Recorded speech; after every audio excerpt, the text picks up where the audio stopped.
salve, galera! Tudo bem com vocês? O episódio de hoje do BipaCast vai ser um episódio bem legal, assim.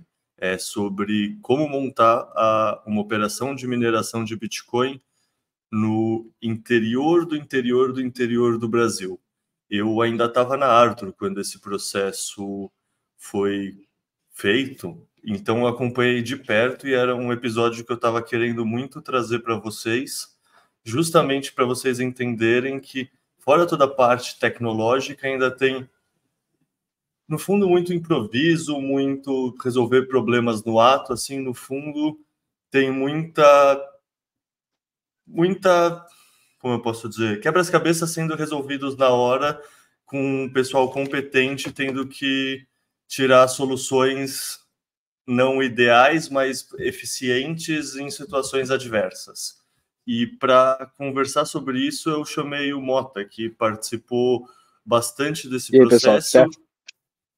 Então, Mota, deixa eu começar pedindo para você se apresentar para o pessoal que não te conhece, assim, querendo ou não, você não usa Twitter, você não é muito ativo no ecossistema do Bitcoin, então quem não é da Arthur não te conhece. Então, quem é o João Mota? O que você faz? Como você entrou nesse mundo maluco da mineração do Bitcoin? Então, pessoal, tudo certo? Então, eu sou o Mota, tá? Eu trabalho hoje na Arthur na parte de produção, vamos chamar assim, operações de campo, tá? Não dá para chamar de setor da engenharia exatamente, mas eu estou me formando em engenheiro e eu caí nessa parte de mineração de Bitcoin absolutamente de paraquedas, tá? Eu entrei na Arthur sem saber, sabendo que ela era trabalhava com mineração de Bitcoin, mas não foi por causa da mineração de Bitcoin. Eu escutei uma palestra deles falando de uma metodologia de construção de startups, que é do Steve Blank, e na época eu estava lendo Steve Blank e eu fiquei muito interessado e eu queria participar, eu queria botar em prática aquilo que eu aprendi, e eu acabei caindo na Arthur. E aí foi aí que eles descobriram que eu estava fazendo engenharia e que tinha um certo fit aí na parte de produção, então eu acabei entrando na Arthur na parte de produção, né? Mas o que é produção? Basicamente, a gente cuida da parte da mineração de Bitcoin, tá? Mas a Arthur não é uma mineradora de Bitcoin, a Arthur é uma Energy Tech, né? Então o objetivo da Arthur é ajudar esses produtores de energia com novas fontes de renda, né? Então monetização de energia ociosa com HPC, né? E uma das soluções dessa de monetização de energia ociosa é a mineração de Bitcoin, existem outras. Hoje é a principal da Arthur, e eu trabalho hoje diretamente ali, ajudando o pessoal a garantir que as operações estão rodando lisas. Boa. Eu acho que dessa sua apresentação inicial, antes da gente entrar na pauta, surgem duas perguntas interessantes. Primeiro, o que é essa tal metodologia do Steve Blanken? E segundo, o que é HPC? Porque assim, eu conheço porque eu trabalhei na Arthur, mas a verdade é que mesmo dentro do meio do Bitcoin, acho que 95% das pessoas nunca ouviram o termo HPC e não sabe do que a gente está falando aqui. Então, me explica primeiro que metodologia é essa e depois o que é HPC. Tá, o Steve Blank ali, ele tem um livro muito famoso que é o Four Steps to Epiphany. Tá? Nesse livro, ele dá uma metodologia que são os 4 passos para você validar e empreender e ter um negócio de sucesso. Então, ele quebra um pouco do paradigma tradicional de que você tem que planejar com toda a antecedência, todo o caminho do negócio e estudar demais. Ele é mais no princípio de teste, né? Então, você iterar e você validar as suas hipóteses de negócio o mais rápido possível. Errar rápido para aprender rápido e ter sucesso rápido. Então, esses 4 passos, eles são iterativos. Você itera no primeiro passo até você poder passar para o segundo passo e assim em diante. O último passo é você ter não só a sua teoria de que aquele seu produto é algo que as pessoas querem comprar, mas que você encontrou o product market fit, que você encontrou a maneira correta de vender com consistência, que você encontrou um mercado para você ir para o mainstream e que você consegue escalar isso com consistência. Tá? Ele é considerado um pai de muito empreendedor por aí. E tem outros livros também, tem o manual eu não lembro o título exatamente, mas é algo tipo o manual do dono de startup, tá? Me fugiu o nome agora. É Startup E, Enxuta. É um livro maravilhoso também para quem quer e trabalhar na área. então, a Startup Enxuta é um livro maravilhoso também. Ele tá aqui, inclusive. Opa, aqui desse lado aqui. Ele tá aqui em Esse cima em azulzinho aí. azulzinho, ó. Isso. Mas a Startup Enxuta é do Eric Ries, tá? E o Isso. Eric Ries foi um dos alunos do Steve Blank, né? Então ele pegou a metodologia do Steve Blank, pegou conhecimentos do Lean e aí escreveu vários livros, o estilo startup, a Startup Enxuta. E eu também caí no Steve Blank por causa do Eric Ries, eu adoro ele também. Então, foi por causa disso que eu acabei conhecendo a Arthur. E aí a outra pergunta era o que era HPC, né, cara? Isso. Tá, HPC basicamente é uma como posso chamar, vamos dizer assim, um conjunto me fugiu o termo exato, tá? Mas basicamente é computadores de alta densidade e alto desempenho, tá? É basicamente uma categoria. Então você consegue colocar aí dentro de HPC, por exemplo, computadores para mineração de Bitcoin, que são os ASICs. Você consegue colocar aí também computadores voltados para IA, são computadores de altíssima capacidade e alta densidade. E por que a HPC é uma solução para monetização de energia ociosa? Bom, energia ociosa, você está desperdiçando ela, é uma energia barata, e HPC consome muita energia, porque é alta densidade e alta capacidade, alto desempenho. Né? Então, aí eu acho que talvez faça mais sentido a gente entrar um pouco nisso um pouco mais para frente, né, a parte de explicando mineração, mas é basicamente isso, é uma categoria, era essa palavra que eu estava buscando, tá? É uma categoria de computação de alto desempenho e alta densidade. Perfeito. E só para falar para o pessoal em casa, isso que ele falou, por que HPC? Porque é a sigla para isso em inglês, né? O High Processing Computing. Porque, tipo, de onde Isso. HPC vem computação de alto desempenho, assim, mas como muitas coisas na vida, a gente usa siglas em inglês. Assim como o ASICS, né? Que é uma sigla em inglês, não é em português. Bom, mas Isso acaba complicando um pouco o pessoal, né, que não está inserido no mercado. Bom, mas dito isso, e visto que você comentou que você entrou na Arthur sem nem conhecer mineração de Bitcoin e nem o Bitcoin, então, provavelmente, queria te perguntar, antes de entrar na pauta de novo, você então aprendeu primeiro sobre a mineração de Bitcoin para só depois começar a estudar e resolver entender o Bitcoin como ativo, como investimento? Porque isso geralmente é o caminho oposto que a maioria das pessoas fazem, né? Geralmente o pessoal conhece o Bitcoin, estuda o Bitcoin, depois vai estudar a mineração. Você fez esse caminho oposto, então? Eu fiz esse caminho oposto, é um pouco fora do comum. Eu já conhecia o Bitcoin, eu sabia o que era, mas eu nunca tinha me aprofundado. E quando eu entrei na empresa, era obrigatório que eu entendesse como a mineração funciona, e para você entender como a mineração funciona, você precisa entender um pouco de Bitcoin. Então, eu tive ótimos professores dentro da Arthur, temos muito maximalistas lá dentro, então eles me ensinaram um pouco sobre Bitcoin, muito sobre mineração de Bitcoin, e você mesmo, Caio, você foi o cara que me empurrou da beirada do penhasco em relação ao Bitcoin e me introduziu a esse mundo maravilhoso. E depois eu comecei a caminhar por conta própria. Mas sim, primeiro aprendi sobre mineração e, por incrível que pareça, a mineração é operar um computador, né? Então, assim, não era algo muito estranho para mim. Eu entendo, eu estava fazendo engenharia e eu entendia como um data center funcionava. Então, ok, é o data center aplicado à mineração de Bitcoin e ao cripto. Isso é um assunto que a gente pode entrar também em explicar o que é mineração, mas não foi algo muito alien, muito fora do comum que eu já estava acostumado. Não, boa. Vamos entrar então nesse assunto agora, porque essa era justamente a próxima pergunta aqui na pauta, que é o seguinte: a gente falou de computador, é uma coisa digital, né, o Bitcoin, e ao mesmo tempo a gente usa esse termo mineração.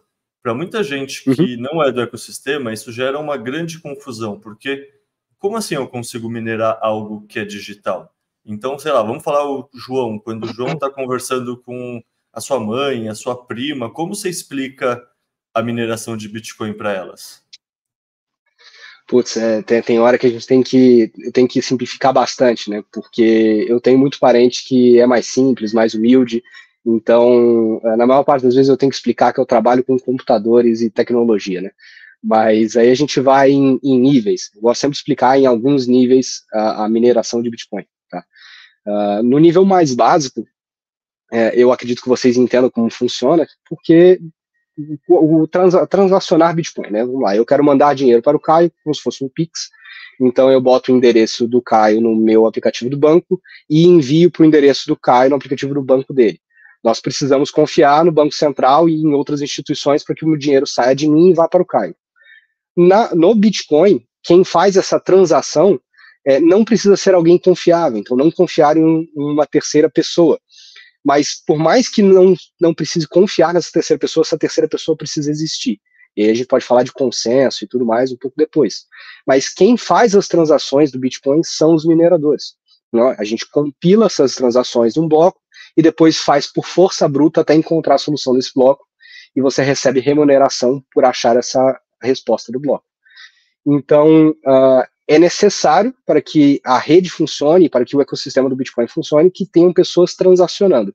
E as pessoas transacionando e as pessoas fazendo as transações.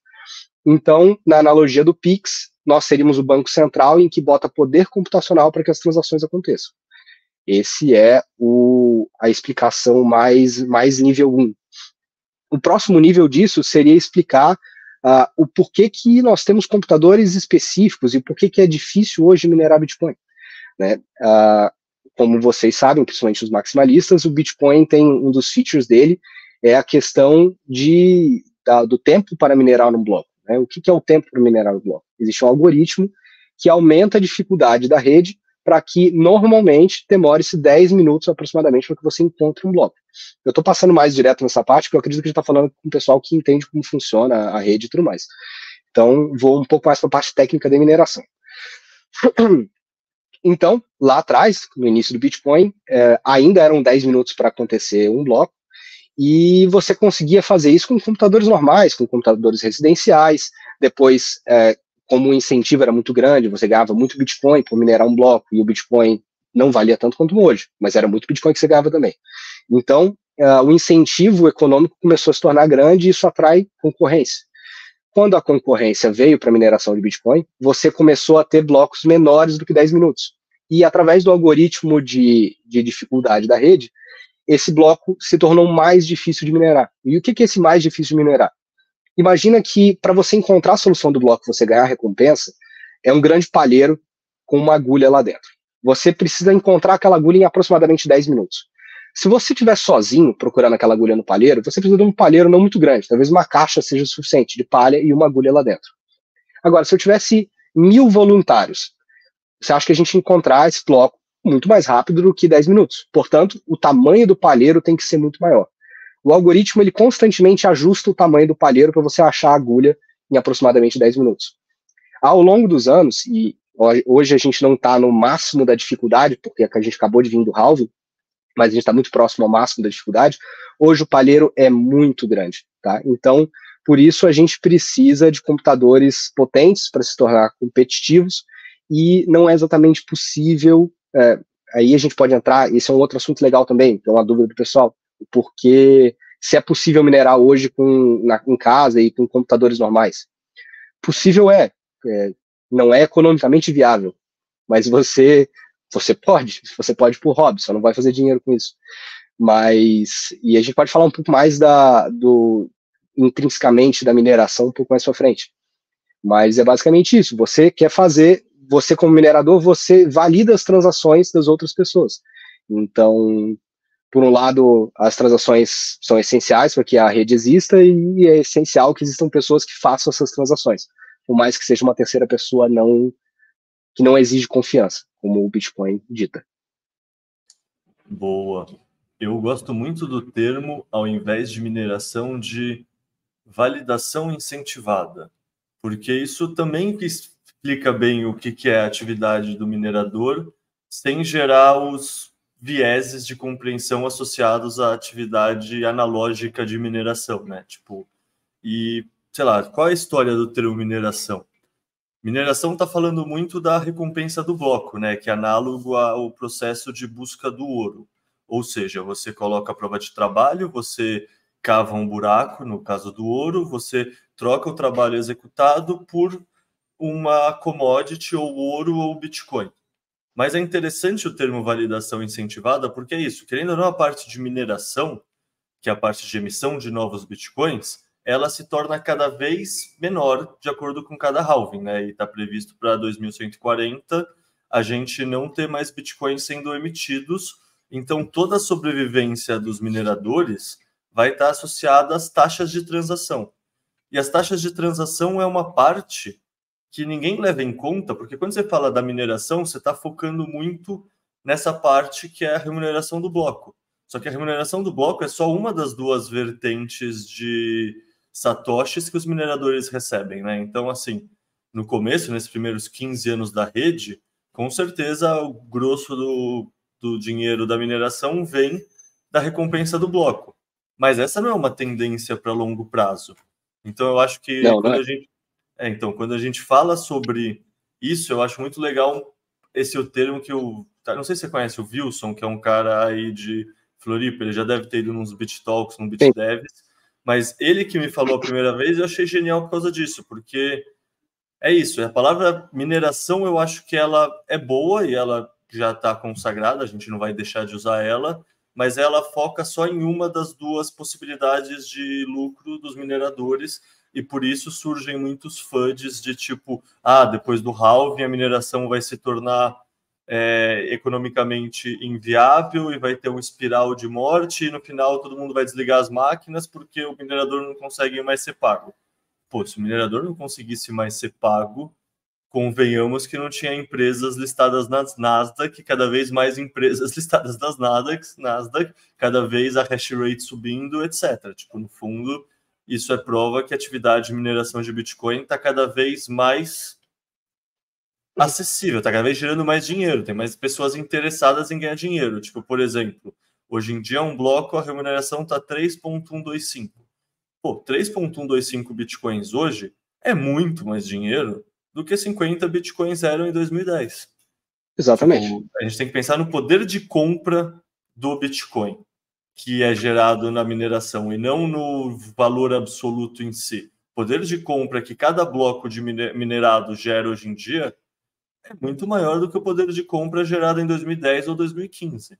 Então, tipo, eu gosto de ressaltar isso, e assim, só adicionando ao que você falou, porque o que você falou foi, gostei muito das... Porque é isso, explicar mineração de Bitcoin é sempre via analogia, né? Eu gostei da analogia da agulha no palheiro, por exemplo. Eu geralmente explico falando que é uma rachadinha para o pessoal jogar bingo, sabe? Você compra várias cartelas de uma vez e não uma cartela. Tipo, minerar um bloco de Bitcoin é você ganhar um bingo da mineração de Bitcoin. Daí uma pool de mineração é você juntar com seus amigos e comprar várias cartelas de bingo e não uma só, sabe? Analogias... Opa. Voltou. Ficamos aí, voltamos? Voltamos. Não, mas estava falando isso, só que analogia é tão importante para explicar coisas que são complexas, né? Um negócio que, sim, especialmente para o Bitcoin, sem analogia seria inacessível para a grande maioria das pessoas. Sim, com certeza. Agora, você entrou em alguns fatores ali que eu acho interessante comentar. Vamos tentar entender quais os fatores que influenciam o lucro de um minerador, né? Porque não é só o quanto você ganha minerando no Bitcoin, não é só o valor do Bitcoin. Existe uma série de fatores aí, e é por isso que nem sempre é tão óbvia a relação do que um halving faz para um minerador, tá? Não é porque um D0, na hora que acontece o halving, é fato que o faturamento de um minerador cai pela metade, tá? Mas vamos lá um pouco antes, vamos voltar um pouco. O lucro do minerador, ele é em função de várias coisas, tá? Você tem lucro, portanto, você tem faturamento menos custo. Vamos falar de faturamento primeiro. O faturamento que você tem com o minerador são os bitcoins que você minera dentro do bloco, ok, que agora a emissão caiu pela metade.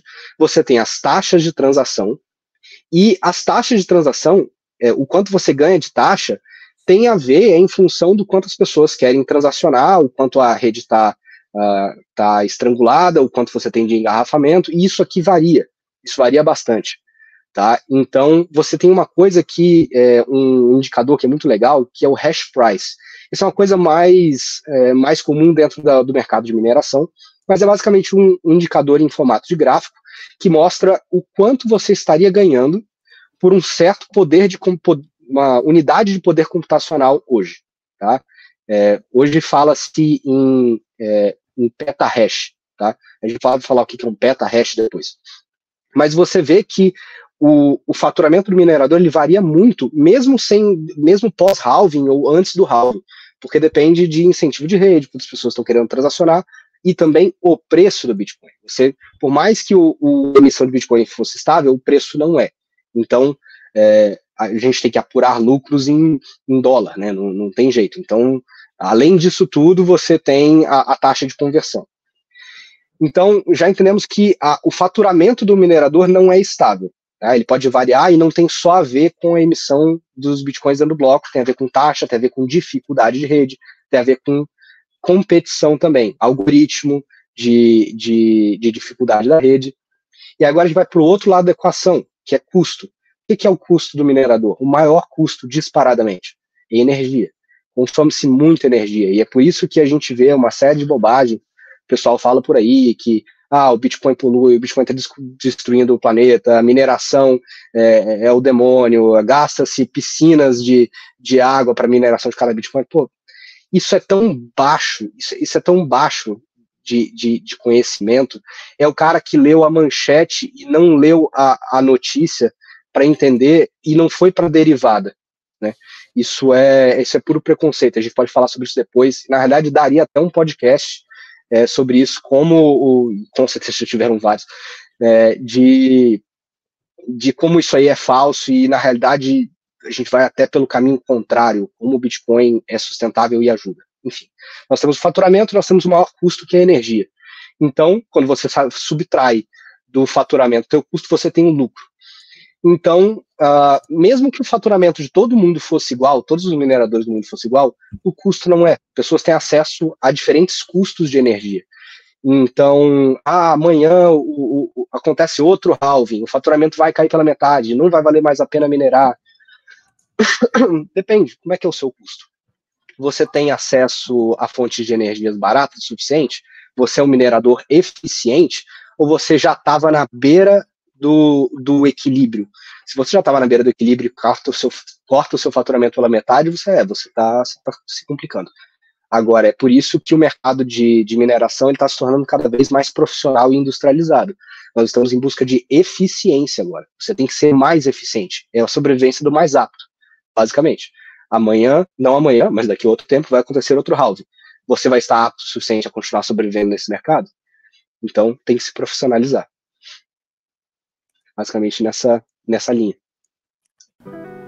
Nesse vídeo, você vai entender o que é o BitPix e como utilizá-lo. O BitPix automatiza a conversão dos seus depósitos Pix em Bitcoin ou dólar digital. Para usar, você só precisa transformar uma chave Pix em uma chave BitPix. Após isso, todo o valor enviado a essa chave será automaticamente convertido na sua moeda digital preferida. E para transformar a sua chave Pix em BitPix, é só seguir esses passos. Na página inicial, clique no símbolo de Bitcoin e dólar no menu inferior. Desça a tela e clique em Conheça o BitPix. Leia as instruções e em seguida clique em Cadastrar uma chave BitPix. Escolha uma chave Pix para transformá-la em uma chave BitPix. Escolha a moeda na qual deseja que os depósitos em reais feitos para ela sejam convertidos e clique em Selecionar. E pronto, é só fazer um depósito para a chave e ver a mágica acontecer. Boa. Agora vamos começar a entrar um pouco mais na pauta, porque senão a gente fica divagando sobre o macro da mineração, que eu sou suspeito para falar, eu acho interessantíssimo, mas não é o tópico do podcast de hoje. Então, começar te perguntando. Inicialmente, a Arthur montou operações nos Estados Unidos. Qual foi o racional por trás dessa decisão? E por que, depois dessa decisão que já estava consagrada, a Arthur já está com sites em operação funcionando legal lá nos Estados Unidos, a empresa resolveu vir para o Brasil também. Tá, muito legal. Assim, cara, eu também sou um nerd disso. Eu gosto de falar isso, não cala a boca. Então, assim, desculpa aí, pessoal, eu vou nerdar sobre engenharia, sobre como as coisas funcionam, vou tentar manter aqui a pauta, mas a gente consegue ir embora falando sobre isso o dia todo, se a gente quiser. Falando sobre, eu vou ter algumas fotos, tá, sobre a operação dos Estados Unidos, para mostrar daqui a pouco, mas, como eu acabei de comentar, o maior custo do minerador é energia, tá? Existem outros fatores aí também, custo de aquisição de máquina, você ter parceiros para te ajudar, e na época a Arthur não tinha nascido como mineradora de Bitcoin, faziam-se outras coisas na época, tá? Mas um bom motivo para estar nos Estados Unidos era a facilidade de negócio e custo de energia. O mercado de energia nos Estados Unidos não funciona da mesma maneira que funciona no Brasil. Então, você consegue negociar diretamente com players de energia, você não tem a ANEEL no meio, ou tem, mas não é a mesma coisa, existem diferenças de negociação lá.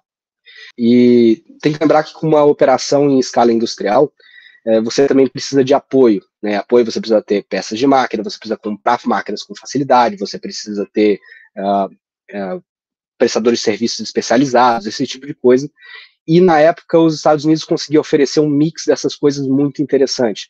Custo de energia, um mercado de mineração que é florescente, que o pessoal tinha banido mineração na China, então o pessoal acabou migrando para os Estados Unidos, você tem estados que são mais a favor, mais contra, você se posiciona em mercados que gostam de você, né, para você não ser expulso, e lá você conseguia partes de máquina, você conseguia importar máquinas com mais facilidade, e a empresa já operava lá para outras coisas, para outros negócios, então foi natural que começasse por lá. Agora, essa vinda para o Brasil é um grande game changer, tá? De novo, o maior custo de um minerador é energia. E o mercado de energia brasileiro está se tornando extremamente atrativo, né? Então, você tem outros mercados atrativos na América Latina, Paraguai, onde a mineração é famosa e tudo mais, mas você tem outras coisas que influenciam, segurança jurídica, segurança física, capacidade de importação, enfim. E de uns tempos para cá, o Brasil tem se tornado extremamente atrativo do ponto de vista de custo de energia. Mas, quando você vem para o Brasil, dado que você sempre operou nos Estados Unidos, você tem uma série de dificuldades. Todos os seus prestadores de serviço e pessoas de confiança estão lá. Você tem toda uma cadeia logística focada nos Estados Unidos, e de repente agora você tem que estar no Brasil. Então, você tem que pesar tudo isso na balança para ver, putz, será que vale realmente a pena eu vir para o Brasil ou ir para outro lugar longe da operação, você pulverizar a sua produção em vez de centralizar? Bom, com os custos de energia que a gente está começando a encontrar por aqui, a empresa acredita que sim. Então, a gente está expandindo aqui para o Brasil, e esse que a gente vai conversar hoje no Nordeste foi o pioneiro no Brasil e foi um grande passo para a empresa. Tá, então vou te perguntar antes de entrar na operação em si, porque assim, eu como pessoa física sempre recebo uma bica na conta de energia. Tipo, o custo de energia para o consumidor final no Brasil, ele não é barato. Como uma mineradora de Bitcoin consegue uma energia barata no Brasil? Ou seja, qual é a diferença do racional para uma pessoa física tentar minerar em casa usando umas ASICs que ela comprar e uma mineradora minerar no Brasil? Tá, tem dois fatores aí, tá? O racional de uma pessoa física e um PJ minerar, tá? Você já começou falando que a PF tem uma ASIC para minerar em casa, beleza. Então, aí a gente já começa desse pressuposto, tá? Porque você minerar com equipamentos que não são específicos para mineração hoje, você já tem um super problema de que eles não são eficientes o suficiente para valer a pena, né? Por causa do custo de energia. Eles consomem muito mais energia do que eles dão em mineração. No caso das ASICs, se você tiver uma energia barata, não é o caso. E aí a gente vai para a segunda parte. Tá? De fato, a energia que você estamos consumindo aqui fazendo o podcast não tem nada a ver com a energia que é usada para mineração de Bitcoin. A energia para mineração de Bitcoin tem que ser extremamente barata. Quando eu digo extremamente barata, é extremamente barata mesmo. Tá? Com um consumidor de pessoa física, o custo de energia que chega para você, o custo de energia que é pago para o cara, existe um delta gigantesco chamado Imposto Brasil e Peso do Estado, tá? E ele é realmente gigante. E você também tem que considerar que o fato de que a energia saiu de algum lugar de geração e chegou para você está usando toda uma infraestrutura de distribuição e transmissão que é custosa e por isso também onera a pessoa que está pagando, eu, você, e além dos impostos. Tá? Eu não vou poder chegar em valores específicos, tá? Não vou conseguir chegar a dizer exatamente o quanto se paga hoje em dia, mas a gente está a milhas de distância do que um consumidor comum paga e do que um minerador de Bitcoin paga. O minerador vai atrás da fonte de energia mais barata que tem. Tá? E eu sempre gosto de fazer essa pergunta, quando tem mais gente, mas assim, perguntar para as pessoas qual que elas acham que é a fonte de energia mais barata que tem. E como a gente não está aqui com muita gente, né, eu costumo escutar muito, eu acho que a mais barata é a hidrelétrica, a mais barata, não, mais barata talvez seja solar, não, é eólica. Gente, não é um modo, é energia desperdiçada. Tá? Se você tem uma usina no meio, vamos chamar de Nordeste, no meio do Nordeste, em que não tem ninguém para consumir, uma pessoa colocou milhões de reais para construir aquela usina, e essa usina não está sendo utilizada e não está gerando retorno. De repente, você começa a querer vender essa energia para quem quiser comprar a um preço mais baixo. Tá? Então, hoje, o mercado de mineração geral, ele busca energia barata, ou seja, energia ociosa. Existe muita energia ociosa no mundo. Existe, por exemplo, existe energia geotérmica, você tem de vulcões, você tem de as energias dos oceanos. A energia está por aí, a gente só não consegue coletá-la e utilizá-la. Né? Então, por que a gente não consegue coletar e utilizá-la? Por uma série de motivos. Vamos falar de uma coisa muito legal, que é, por exemplo, a mineração de petróleo. A mineração de petróleo, quando você extrai o petróleo lá do fundo do oceano, quando você traz ele à superfície, ele está sob alta pressão. Quando ele vem para a superfície, ele borbulha que nem uma Coca-Cola. E ele borbulha metano. Tá? Esse metano, o que você vê na parte de cima das plataformas de petróleo, aquela flare, que é uma torre com uma chama, que você acha que é pequeno de longe, mas aquilo lá é gigantesco e joga um calor gigantesco. E por que eles queimam o metano? Porque o CO2 é muito menos poluente do que o metano, tá? É mais uma questão ambiental. Mas por que eles não usam esse metano para gerar energia para outras coisas? Eles usam, mas é muito mais metano gerado que dá para utilizar dentro de uma plataforma de petróleo, tá? Então eles queimam. Mas, então por que não bota num navio, coleta todo esse metano, processa esse metano, leva para a terra, joga num gerador, gera energia? Porque custa caro. Essa é a realidade. Quando você faz tudo isso, toda essa transformação, toda essa transmissão desse potencial energético, você onera. E aí, de repente, fica caro demais para ser utilizado e não é viável economicamente. Agora, e se eu conseguisse trazer uma cidade inteira para dentro de uma plataforma de petróleo e eu conseguisse colocar num cantinho da plataforma de petróleo para consumir a energia desse metano? De repente vale muito a pena. E agora uma linha de custo de uma petroleira se torna uma linha de receita. Então, basicamente isso. O minerador, você consegue pegar um container gigantesco, o container não é gigantesco, o container é pequeno, mas consome uma energia gigantesca e você consegue colocar ao lado da fonte de energia ociosa. De repente você consegue consumir essa energia ociosa. Essa energia é barata. Então, essa é a grande diferença da energia que os mineradores consomem para a energia que eu e você consumimos. A gente consome energia barata, ociosa, e isso nos leva ao fato de que nós estamos em locais remotos. Por que está se minerando em local remoto? Bom, porque se fosse uma fonte de energia gigantesca pronta para ser usada no meio de Florianópolis, as pessoas estavam usando. Não era ociosa. Não, perfeito. Achei muito legal você falando disso, porque todo o meu tempo da Arthur eu sempre falava isso nos podcasts e é legal ver essas ideias se espalhando assim. No fundo, é isso mesmo, né? Tipo, a mineração de Bitcoin basicamente consegue teletransportar o mercado consumidor para o lugar que a energia está sendo produzida.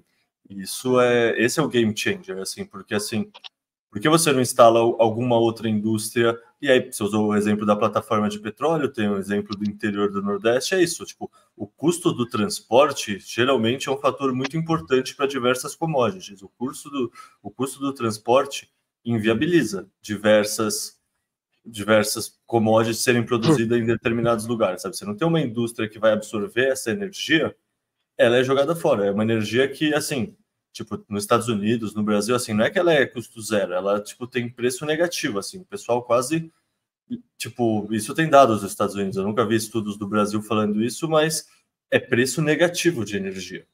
Ou seja, é a melhor opção possível. E isso, que nem tem você falou... Tem passivo ambiental. Isso. É que você tem passivo ambiental, isso aí. E isso ajuda a resolver muito essa questão de, mas a mineração de Bitcoin polui. Tipo, não, a mineração de Bitcoin consome recursos que não estariam sendo utilizados, não é que a mineração de Bitcoin coloca um peso maior na rede elétrica do país. Não, pelo contrário, a mineração de Bitcoin alivia a rede elétrica porque ela permite que a rede elétrica... Exato, tipo, boa, você usou um termo bom, tipo, a Arthur, antes da gente entrar na operação do Brasil em específico, a Arthur tem uma operação nos Estados Unidos, numa cidade que justamente consome a energia ociosa dessa cidade. Como funciona isso para estabilizar a rede elétrica da cidade? Tá, isso é um assunto bem legal, tá? Eu vou ter que não entrar muito em detalhes aqui, mas no geral eu consigo falar. A gente está numa cidade, tá? Nos Estados Unidos, bem para cima, e ali era uma região que estava esperando um crescimento econômico muito grande que nunca veio. Tá? Então, toda a infraestrutura de energia foi criada antes do crescimento econômico. O crescimento econômico não veio, se tornou energia e potencial energético ocioso. Tá? E o que acontece é que a gente negociou diretamente com a cidade, esse é um grande diferencial dos Estados Unidos, quando conversamos diretamente com a cidade, que é a dona da usina, e o nosso combinado é que a gente consome essa energia, esse potencial energético excedente, nós somos disparadamente o maior consumidor da cidade, mas que no verão, no auge do verão, em que você tem todo mundo ligando ar-condicionado, a gente tem um combinado com eles que nós desligamos a operação para que a carga pico não exceda o que eles podem fornecer. Mas eles precisam ter a capacidade de gerar essa carga pico no verão. Só que ao longo do resto do ano, a carga é muito menor do que isso. Então você tem que ter essa capacidade, mas a maior parte do tempo você está consumindo bem menos. Você tem que gerar essa, você consome em média essa. Todo esse espaço aqui é desperdiçado. Nós estamos lá para consumir esse desperdício, essa diferença entre máximo potencial e a média de consumo deles, e quando eles precisam dessa carga pico, tudo bem. A gente desliga aqui durante 2 ou 3 horinhas no dia tal, no pico, isso não tem problema. A mineração de Bitcoin tem a capacidade de desligar agora e ligar daqui a 10 minutos, sem muito prejuízo. Claro, você não está faturando, mas você também não está tendo o maior custo, energia. Ao contrário de uma grande indústria, como, por exemplo, processamento de alumínio, se você desligar uma daquelas plantas de processamento de alumínio, talvez os fornos nunca mais voltem a estar na temperatura adequada, ou demorem dias, semanas, talvez, para voltar à temperatura adequada. Não é o tipo de coisa que você não consegue cortar, como se fosse nada. Então, além de tudo, além da mineração de Bitcoin ser uma alta consumidora de energia, ela é extremamente versátil. Você desliga agora, liga depois, sem grandes prejuízos. Isso também é um grande diferencial. Respondi a pergunta do consumo de energia, cara? Boa, respondeu sim. Tá, agora vamos... Você preparou uma apresentaçãozinha para mostrar justamente como foi todo o processo de instalação da operação aqui no Brasil. Eu vou compartilhar a sua apresentação e deixar você apresentar ela para a gente, beleza? Daí, conforme for, com o passar, eu vou fazendo uma pergunta ou outra. Beleza. Tá, pessoal, isso aqui não é uma palestrinha, tá? Eu só juntei isso no slide para ficar mais fácil, não ficar aqui pegando foto e vídeo aleatoriamente, rolando várias fotos. Quando eu fui para essa aventura, quando me chamaram para essa missão, eu estava muito feliz. Então, assim, eu fui lá e eu registrei tudo. Tem 300 vídeos, 300 fotos, literalmente mais de 300 vídeos, 300 fotos de material. Então, se eu não fizesse uma curadoria e juntasse um pouco num slide, ia ficar impossível, tá? Mas isso aqui não é uma palestrinha nem nada. E, Caio, fique à vontade para me parar e me perguntar a qualquer momento, tá bom? Vou fazer um negócio mais interativo. A gente falou aqui da operação nos Estados Unidos, tá? Essa é a carinha dela. Eu vou pedir desculpa para vocês pelo tamanho das imagens, tá? Mas eu acho que dá para ver aqui. Lá nos Estados Unidos a gente tem uma densidade maior, a gente tem vários módulos, tá? A gente já vai falar desse módulo, o que é esse módulo aqui. Isso aqui é um container, mas... e a gente troca o tempo todo, fala container, módulo, container. É um módulo de mineração, ou seja, nós temos várias máquinas de mineração ali dentro. Por acaso, esse módulo é feito na base de um container. Nem sempre é, tá? Mas esses aqui são. Então, lá na operação dos Estados Unidos, nós temos vários módulos desse aqui. E esse é o local que eu falei que tem um combinado com a cidade.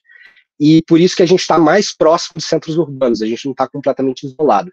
E essa diferença de estar próximo no centro urbano e o isolado no Brasil é um dos grandes desafios que vai ter. Opa, travou, voltou. Que vai ter de diferença do Brasil para os Estados Unidos, e isso é importante. Tá? Eu queria dar uma mostrada para vocês aqui.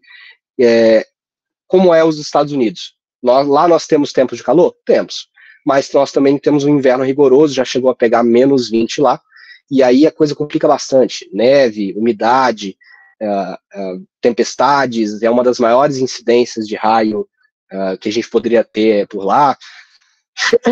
Então, eu gosto muito dessa imagem aqui, porque a gente já vai falar do funcionamento do módulo mais pra frente, tá? Mas, basicamente, ar frio entra de um lado, as máquinas processam, geram calor, e ar quente sai do outro lado. E essa foto é muito legal, porque a gente consegue ver exatamente onde entra o ar e onde sai, né? Porque onde sai tá tudo derretido. Então, assim, esse lado que a imagem tá com a neve toda derretida, fica bem quentinho no inverno, e fica bem quente no verão. Essa aqui é um outro ângulo, tá? Dessa mesma operação, que tá hoje bem grande. Quando essas fotos foram tiradas, só tinha essa operação nos Estados Unidos. Hoje já tem outros sites nos Estados Unidos, e nós temos a operação já consolidada aqui no Brasil. Agora, o cenário Brasil é bem diferente, tá? Nós, de fato, estamos completamente isolados, sem um apoio, sem uma indústria de apoio, no semiárido. Eu gosto muito dessa foto aqui, que mostra bem o nível de isolamento que a gente está. Parece algum tipo de propaganda para L200 aqui. Fazendo um comentário aqui, tipo, isso aí parece os meus campos na época que eu fazia geologia, não parece um lugar que vai ter uma indústria com alta tecnologia que nem a mineração de Bitcoin. Você não lembra quando eu fui para lá, eu te mandei uns vídeos das rochas, tudo sedimentação, e é um solo relativamente novo lá também, eu nerdando sobre engenharia de solo já.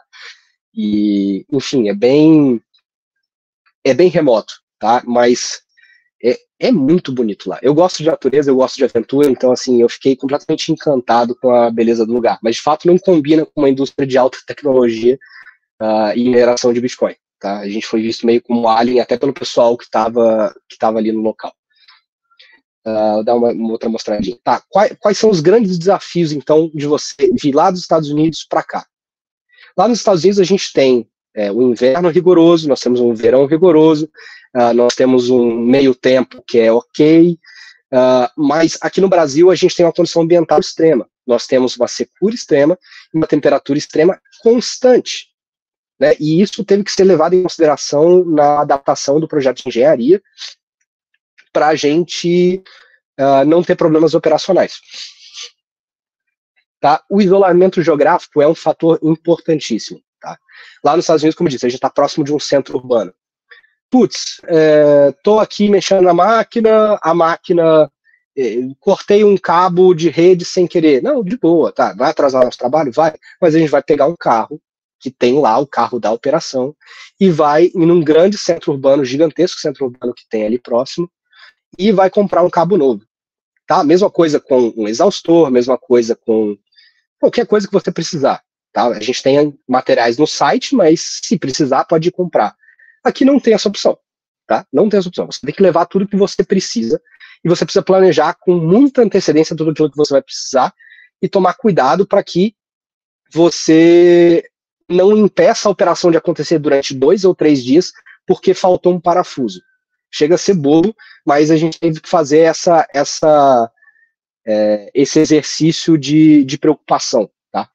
Então, isso também tem um problema de tempo de resposta e time, porque não é uma operação que tem um time da Arthur em loco, então as coisas têm que ser planejadas com antecedência para que o time possa responder.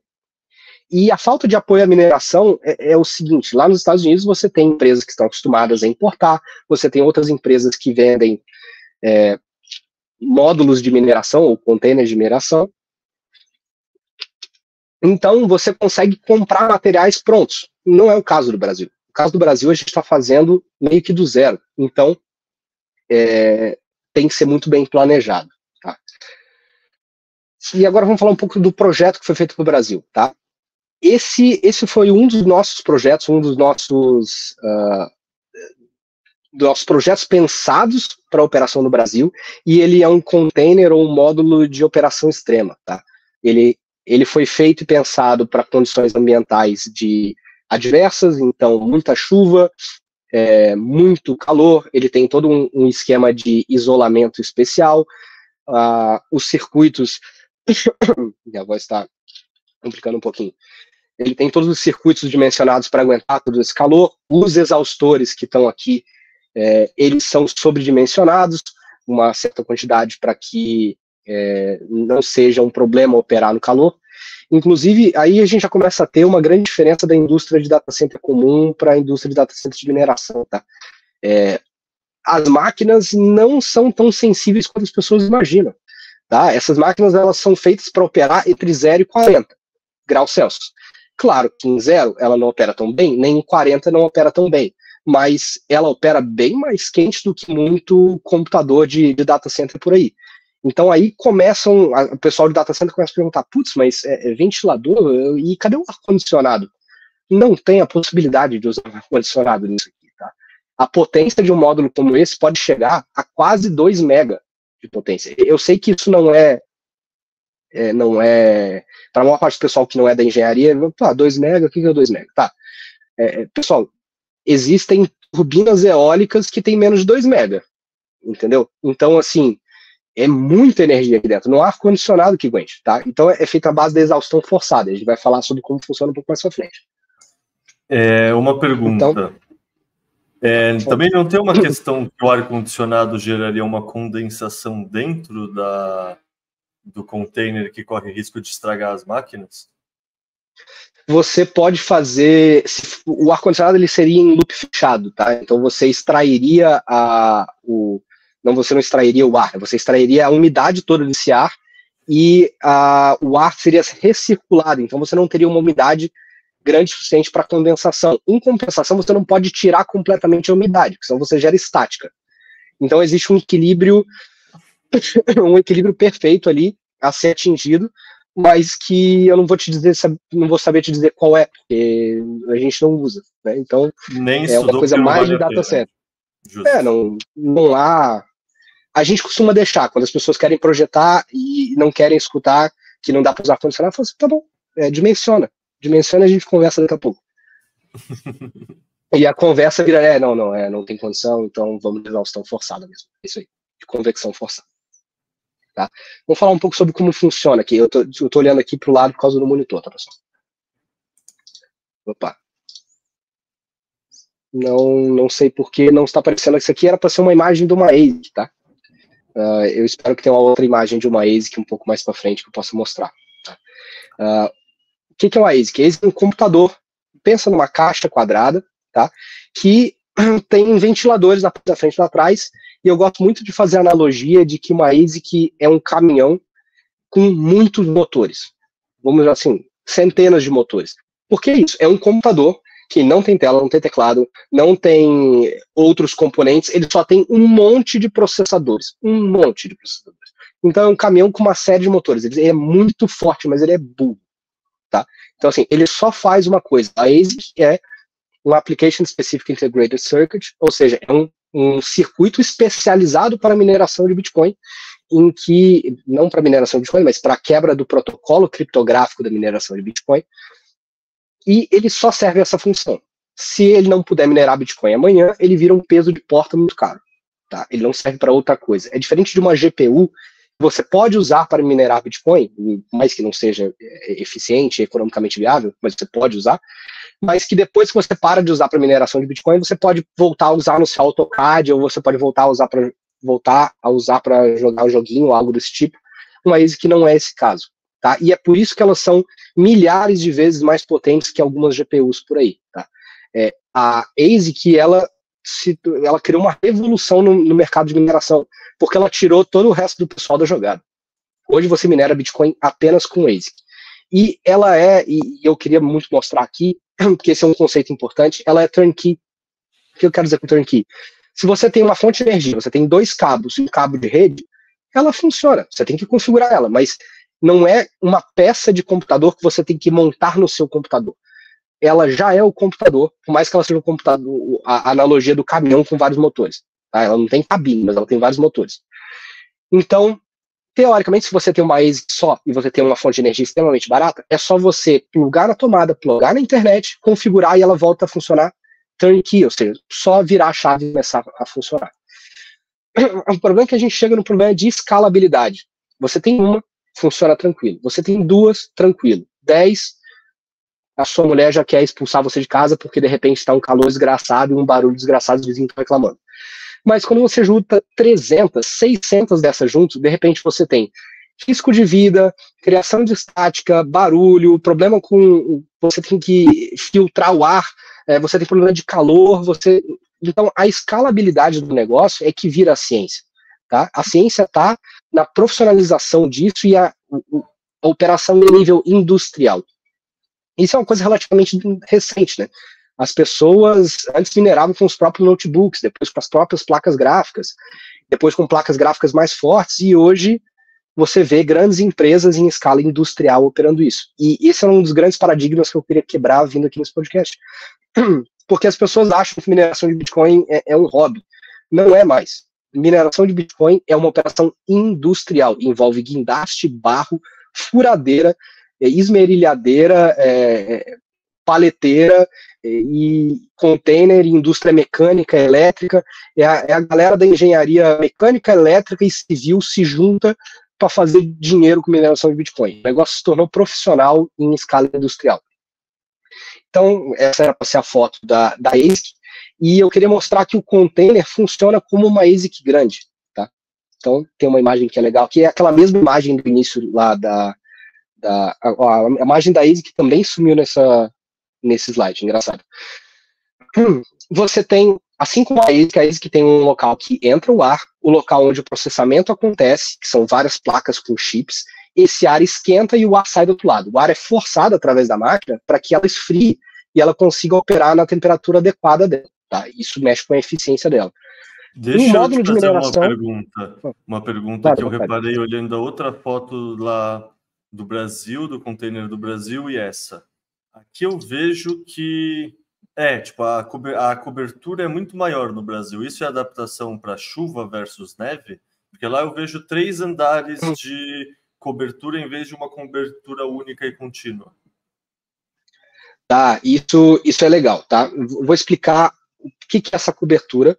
Aqui embaixo nos Estados Unidos, embaixo se você olhar por baixo, tem filtros de ar, tá? E eu vou explicar o porquê que precisa do filtro de ar depois. Nos Estados Unidos tem a questão da neve. Então, se a gente tivesse uma grande aba e a aba reta acumula neve, isso pesa, isso pode danificar, tá? Mas no caso do container Brasil, também foi uma questão de facilidade de transporte. Aqui no Brasil, esse container ele foi projetado para condições extremas, não necessariamente tocando o Nordeste, né? Ele foi utilizado para o Nordeste também. Então, você utiliza essas abas aqui, deixa eu colocar aqui, você utiliza essa aba como uma espécie de orelha e ela baixa aqui em volta, tem até um pedacinho da borracha pendurada aqui, e ela sela a lateral do container.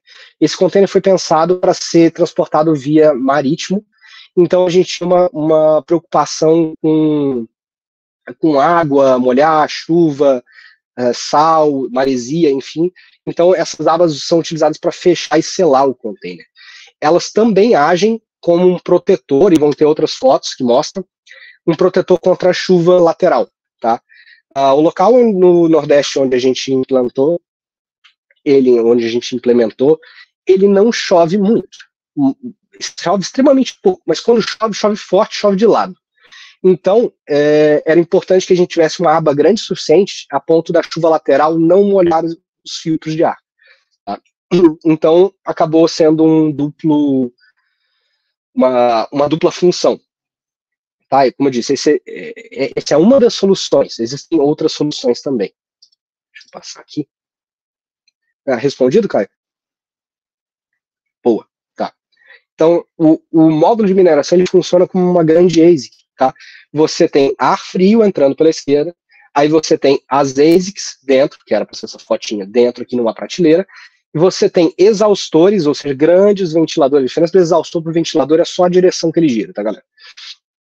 Você tem grandes exaustores e que tira o ar quente de dentro do container, exatamente como é uma ASIC. O problema é que quando você junta 300 ASICs juntas, você tem um fluxo de ar muito grande. Se você tem um fluxo de ar muito grande, você começa a aspirar tudo. Você aspira inseto, cabelo, poeira, neve, água, chuva. Então você começa a ter que ter problemas de escalabilidade. Você tem que filtrar esse ar, então. Ah, mas se você filtrar esse ar, você, para os engenheiros de plantão aí, você ganha perda de carga. Você tem perda de carga. Fica mais difícil. É a mesma coisa que você... A gente conhece esse drama. Na pandemia, você tentava respirar através da máscara, e aquela máscara que ficava aqui, e aí dava aquele... Nossa, dava aquele mal-estar, que você tinha que fazer força. É a mesma coisa com as ASICs. Tá? Então, você tem que ajudar a puxar esse ar para fora através desses exaustores que estão aqui no canto. Tá? Então, existem vários outros problemas de escalabilidade aqui. Cada máquina dessa, ela tem por volta de 3.100 watts, tá? Ah, mas o que é 3.100 watts? Gente, é um chuveiro elétrico. A diferença é que o chuveiro elétrico da casa de vocês, ele fica ligado durante 10 ou 15 minutos, talvez 1 hora por dia, se você tiver muita gente em casa. Nosso chuveiro elétrico fica ligado 24 horas por dia, 365 dias por ano, em todos os tipos de condições ambientais diferentes, e ele está junto de 300 outros chuveiros elétricos, tá? Voltamos aí a conexão. Então, você começa a ter problema de transmissão de energia, fase, harmônicas, enfim, você tem uma série de problemas aí. Uma máquina esquenta a outra, você tem um fluxo de ar muito forte, você tem turbulência, e aí tudo fica muito doido. As coisas começam a complicar quando você ganha escala, tá? E não é muito linear. Esse é o problema. Então, a gente chega aqui ao Projeto Brasil e a oportunidades, tá? Quando eu fui chamado para participar desse projeto, eu era um estagiário na Arthur ainda, eu fazia parte da produção e ajudava o time nos Estados Unidos. Como isso tinha que ser feito no Brasil, todo o nosso time especializado e de campo estava nos Estados Unidos, e ainda está nos Estados Unidos. Então, juntaram-se os engenheiros, um engenheiro eletricista, um engenheiro mecânico, um estagiário engenheiro civil, e eles fundiram para criar executar esse projeto no Nordeste, e foi muito legal, muito legal. Eu vou me deixar ser um pouco nerd, né, nessa parte. Você vê a engenharia na prática do negócio, e botar a mão na massa, pegar a enfuradeira, e montar, e garantir que as coisas funcionem, as coisas dão errado, e você tem que iterar, e você tem que resolver ali na hora.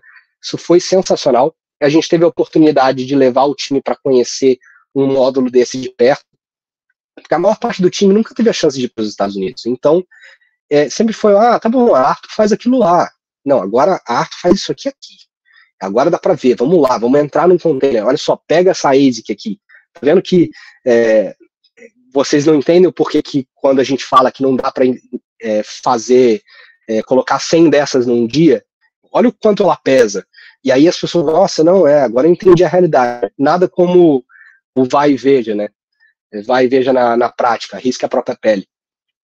E nessa época, inclusive, eu estava lendo, tá aqui também, aqui atrás de mim, eu estava lendo o livro do Taleb, né, Arriscando a Própria Pele, e isso foi essencial para a mentalidade desse projeto, né, arriscar a própria pele e aprender na prática o que o pessoal nos Estados Unidos nos instruiu, mas agora a gente vai sentir a prática e poder ajudar eles muito melhor. Tá? Cara, foram alguns meses de fabricação aqui, próximo de Florianópolis, muitas reuniões sendo feitas dentro do galpão e tudo mais, ainda bem que tinha internet lá, e com uma série de prestadores de serviços, foi sensacional. Então, nós temos esse desafio de ir para o Nordeste, e como eu mencionei anteriormente, nós estamos completamente isolados geograficamente, longe de grandes centros urbanos que a gente pode se apoiar, comprar peças de reposição. Mais do que isso, nós estamos em um ambiente que tem um risco real de vida, né, em que você está lidando com alta tensão perto de usinas, e se você se machucar, o hospital mais próximo está a 6 horas de distância, e acho bom você não se machucar seriamente, porque senão não vai dar tempo de chegar, e você está sem todo o seu time de apoio com você. e para ajudar você não tem como se comunicar porque não tem internet nem sinal de telefone, tá?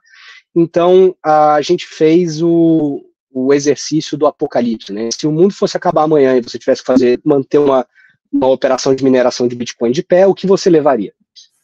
Né? E a gente não sabia nem por onde começar, então você começa pelo diagrama do engenheiro, que é, se as coisas se mexem, não deveriam, você usa silver tape, e se elas não se mexem, deveriam, você usa WD-40, e aí começou a nossa lista, tá? E foi uma lista gigantesca de mais de 100 itens, que envolvem ferramentas, equipamentos de segurança, comunicação, apoio, insumos, substitutos, e eu devo dizer que eu me diverti muito mais do que eu deveria nessa parte, tá? Porque você dizer para um engenheiro que compre o que você for precisar e não pode faltar nada, é uma coisa que levar uma criança para uma loja de doce e falar, pega tudo que você vai precisar para o próximo ano, sabe? É muito legal. Eu me diverti demais e o meu chefe na época também, todos os passeios em loja de ferramenta, que nem duas crianças, e testando tudo e tudo mais. Então, assim, dava para ver que eu estava me divertindo mais do que precisava. Eu queria muito levar esse coletinho para apoiar as coisas. Eu falei, putz, você precisa de um colete para as ferramentas. Chega a ser bobo, tá? Mas como você está no meio do nada, você não tem nem onde sentar. Tá? Você vai passar o dia inteiro fazendo trabalho físico, trabalho pesado, as máquinas são pesadas e você está movimentando coisas para lá e para cá, você não tem onde sentar, você não tem onde apoiar as coisas, e você tem um monte de parafusinho, o que você faz? Você tem um número limitado de bolso também, tá? E você vai fazer o quê? Guardar uma furadeira no seu bolso? Vai largar lá na lama? Não tem bandoleira para furadeira. E é assim que você acaba utilizando um coletinho ou um coldre, vocês vão me ver em outras fotos utilizando um coldre também. A gente teve que comprar desde bota de EPI, que está aqui, até insumo, cabo substituto. De novo, se eu corto esse cabo sem querer, o que eu vou fazer? Vou fabricar um cabo de na hora? Eu preciso de substituto, né? Eu preciso organizar tudo, então ferramenta, furadeira, esmerilhadeira, sopradores, aspiradores, tudo a bateria, porque, putz, e se não tiver energia ainda? Tá bom, mas e se alguém se machucar? Então leva um kit de primeiros socorros. O que a gente vai levar no kit de primeiros socorros? Aí eu levei meu kit de acampamento. Bom, pensando em acampamento, será que não faria sentido a gente levar uma cadeira? Porque assim, não vai ter nem onde sentar. Sim, leva a cadeira de acampamento. Então, assim, enfia tudo isso dentro de um container. E eu, de novo, eu me diverti demais, provavelmente mais do que eu deveria fazer nessa lista de coisas. Mas talvez um dos grandes trunfos dessa operação seja que não aconteceu nada que a gente ficasse desesperado por não ter como reagir, né? A gente levou desde as coisas mais básicas, como silver tape, WD-40, fita Hellman, enforca gato, até ferramentas especializadas, e a gente não passou aperto com isso, e isso demonstrou uma grande capacidade de preparativo e de previsão de possíveis problemas, e foi uma coisa que garantiu o sucesso da operação, com certeza. Então, a gente enfiou tudo isso no container, essa é a grande vantagem. Você está indo viajar, mas tem alguém carregando a mala para você, então você bota tudo na mala. A gente botou tudo isso dentro dos containers, e esse container saiu daqui de Santa Catarina e tinha que ir para o Nordeste. Tá? É uma viagem de vários dias, a gente tinha preocupação em chamar atenção, então a gente pediu para os caras cobrirem esse nosso módulo, e aí o container foi na frente da gente durante alguns dias. Enquanto isso, a gente tinha que sair aqui de Santa Catarina e ir para o Nordeste. Uma viagem longa, a gente tem que sair, pegar aqui o avião daqui, aí vai para São Paulo, sai daqui 3 horas da manhã.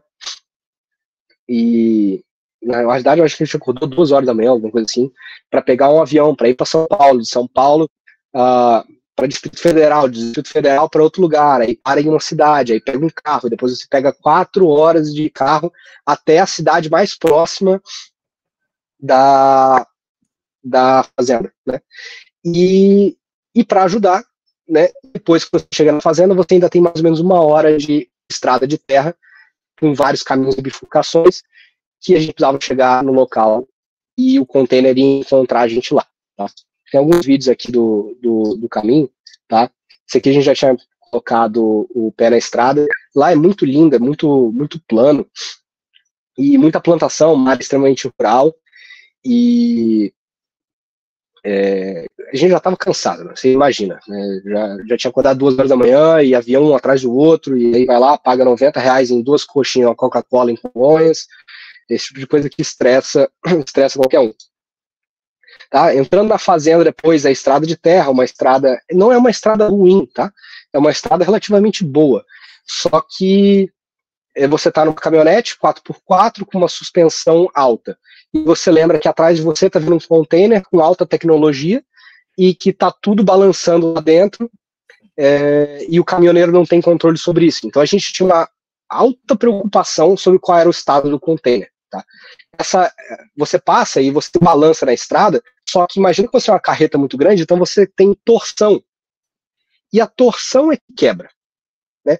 Então, assim, a gente tinha uma preocupação grande do estado das coisas dentro do container, mas também uma alta confiança na engenharia e nos preparativos que a gente tinha feito para evitar o máximo de dano inesperado possível.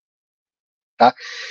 A gente chegou no alojamento, já tinham 26 horas mais ou menos que a gente não dormia, virados, foi um sono maravilhoso, né? Afinal você está exausto, você só encosta a cabeça, dormimos algumas poucas horas, mas como a gente tinha preocupação com o container, a gente voltou pela estrada e acompanhou o container todo na estrada e mostrando para eles os lugares que ele deveria ir com calma, para evitar que tivessem danos exagerados ao container.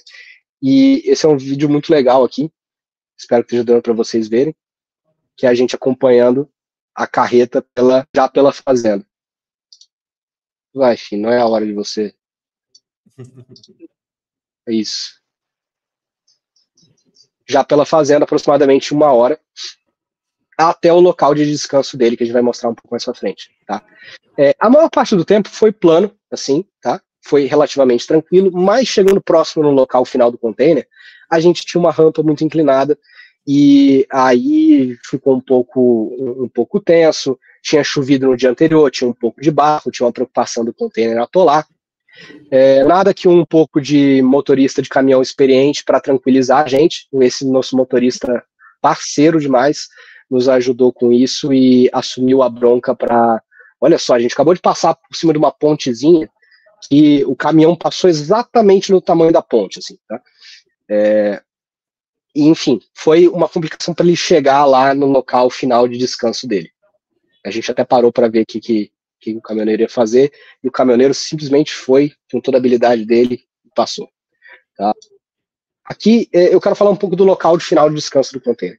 No Nordeste, a gente está tão isolado que eu adoro essa foto aqui, tá? Isso aqui foi na noite que a gente chegou, um pouco antes de chegar ao alojamento da fazenda. Eu falei, Paulo, para aí que eu vou fazer uma foto de longa exposição, e eu deixei o celular exposto durante quase mais ou menos 10 minutos, apontando para o céu. E lá é tão limpo, é o céu mais limpo que eu já vi. E olha que eu gosto de acampar por aí.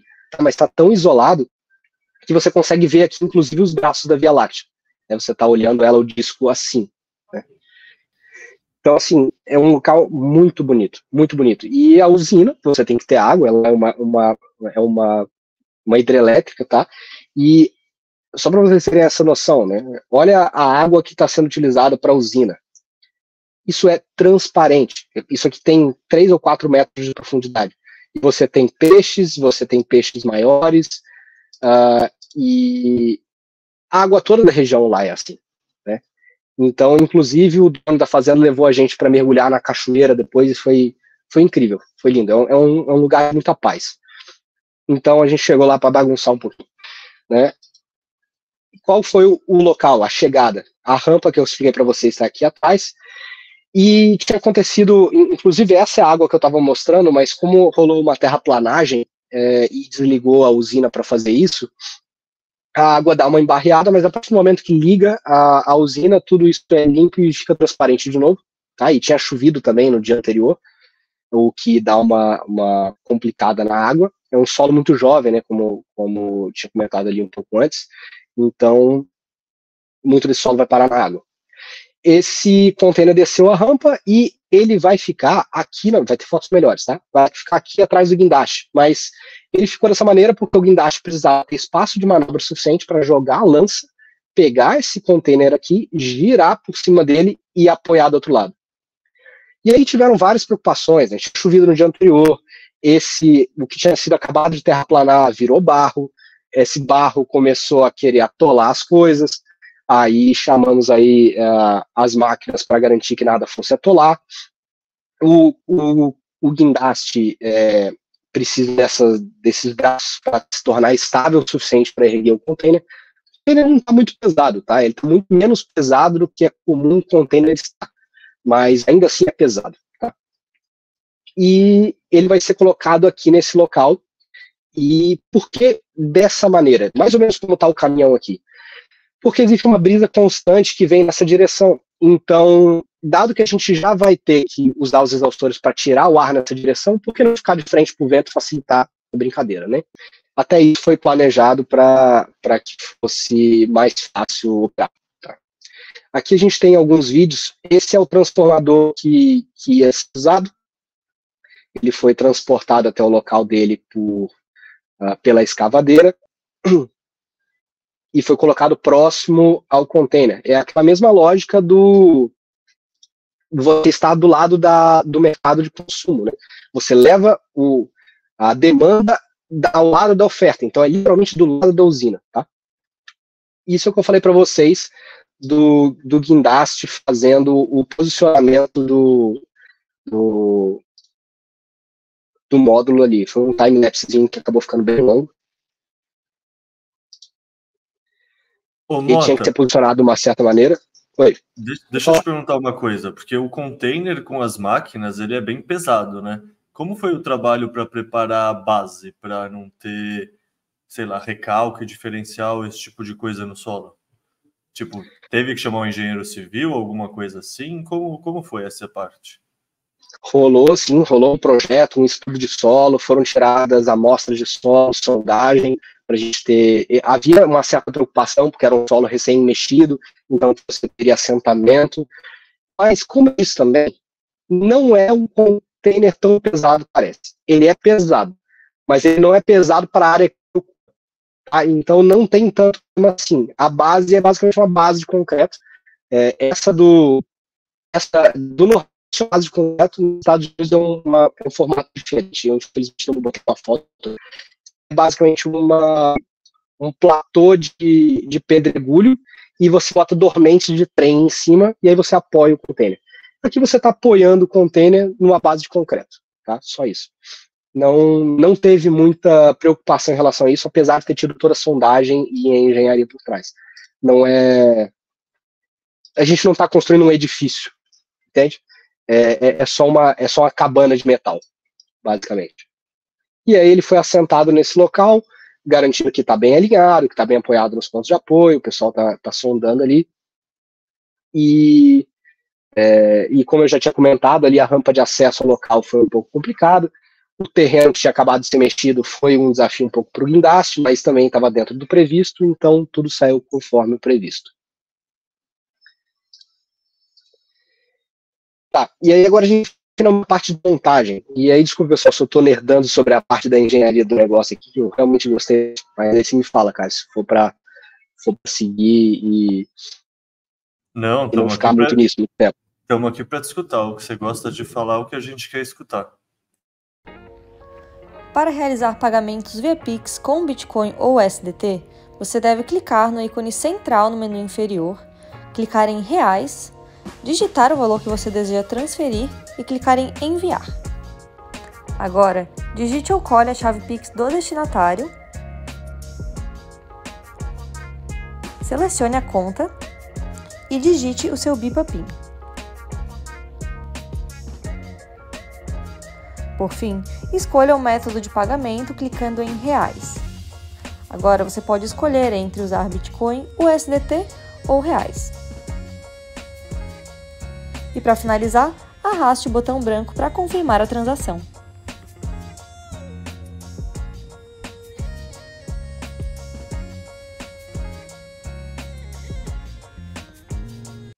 Então, assim, finalmente chegamos ao local. Então, tá tudo certo, né? A gente vai colocar isso aí, vai ligar... Não. Agora vai começar o trabalho de verdade, tá? Porque esse era um dos paradigmas, como eu falei, que eu gostaria de quebrar, que A mineração de Bitcoin é uma operação industrial, envolve guindaste, pallet, furadeira, trabalho sujo, lama e forceps, né? Então, agora que vai começar a brincadeira de verdade, tá? A gente tinha todo aquele transporte, a gente tinha a preocupação de que tivesse tido flexão, na realidade, tivesse tido torção do container, então a gente precisava fazer todas as conferências de conexões elétricas, estrutural, garantir que está tudo bem apertado, se nada soltou, nada está frouxo. Começou todo esse processo de conferir todas as conexões, tá?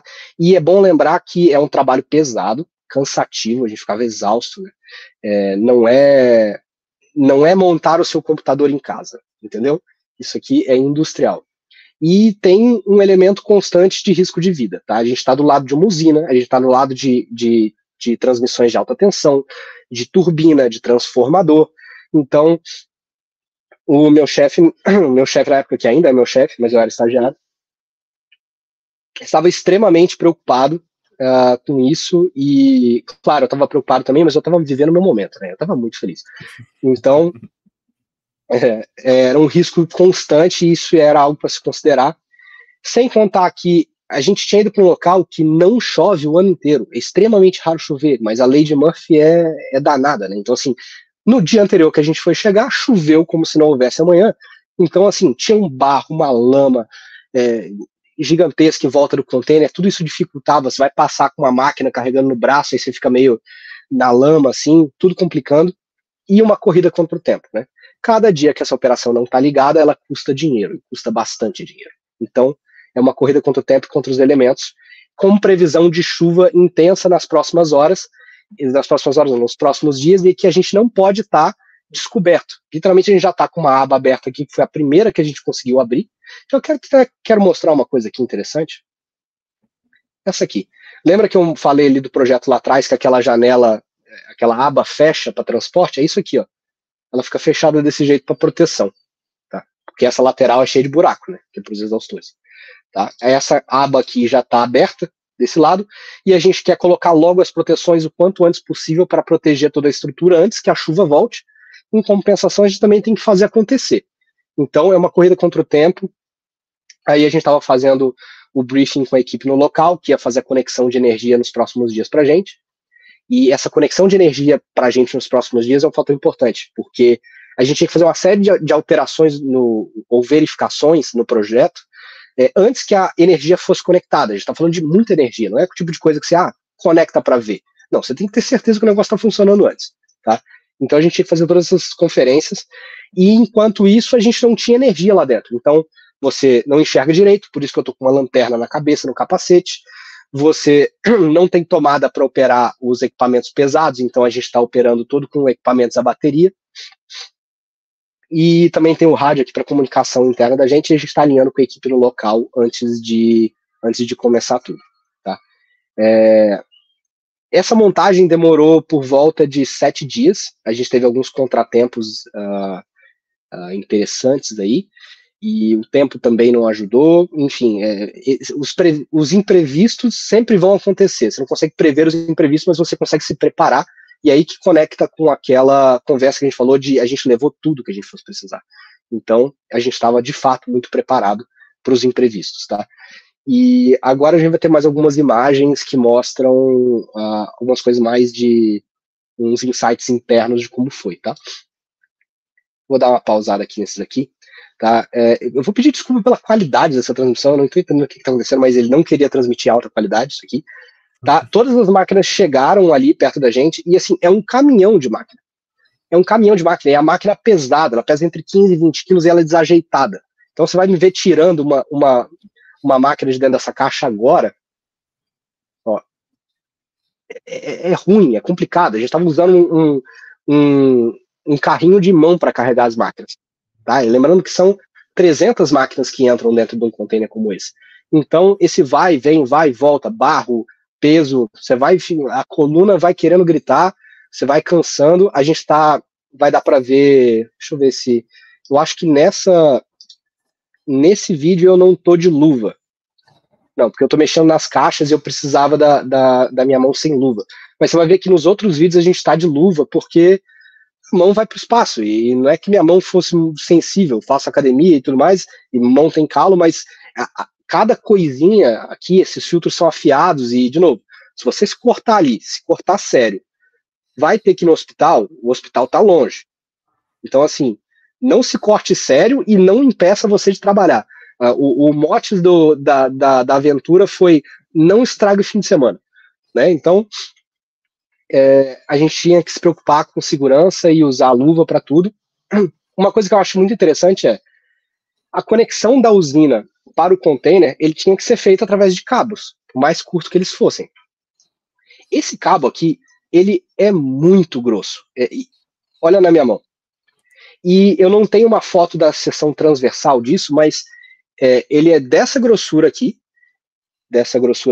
e é completamente cheio de cobre no meio. Tá? Então, eu não vou saber dizer a quantidade de cabo exata, tá? Eu só vou dizer que são muitos, tá? E eu não lembro, mas vários desses cabos são conectados em várias fases do container para que essa energia fosse transmitida, e tem que ser fixado, e aí é engenharia elétrica pura, o negócio é de alta tensão, então tem um pessoal especializado no local com equipamento de segurança adequado, né? E aí, isso aqui é uma foto, um vídeo que eu gosto, porque demonstra a escala do negócio, tá? Lembrando que o ar entra frio, ele é filtrado para você impedir que poeira, inseto, cabelo, neve, água, chuva entre, você esquenta o ar e o ar sai do outro lado, tá? Então a gente está colocando os filtros agora na parede. Eu gosto muito desse vídeo porque ele demonstra a escala do negócio. Cara, esse container é enorme. Olha o Paulo e eles não são baixos, né? E olha a altura do container em relação ao Paulo. O Paulo tem mais de 1,80, né? Então, o negócio é realmente uma escala um pouco maior do que parece.